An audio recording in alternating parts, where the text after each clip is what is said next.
Övladınız hər səhər məktəbə getməzdən əvvəlcə deyir ki, qarnım ağrıyır. Övladınız hər səhər məktəbə getməzdən əvvəlcə deyir ki, qarnım ağrıyır. Bu gün məktəbə getməyim. Siz də düşünürsüz ki, bəlkə məktəbdən qaçmaq üçün bəhanə eləyir.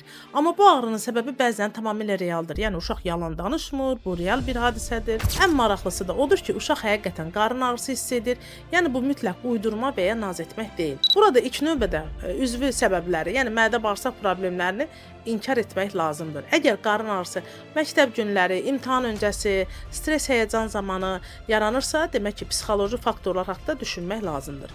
Uşaqda məktəblə bağlı narahatlıqlar ola bilər. Bu narahatlıqlar nədən ibarətdir? Övladınız müəllimdən qorxa bilər, dərsləri çatdıra bilmir, qiymətlərdən narazıdır, sinif yoldaşları tərəfindən ələ salınır, bullyinqə məruz qalır, ayrılıq narahatlığı yaşayır. Ümumiyyətlə, məktəb mühiti onun üçün stres yaradır.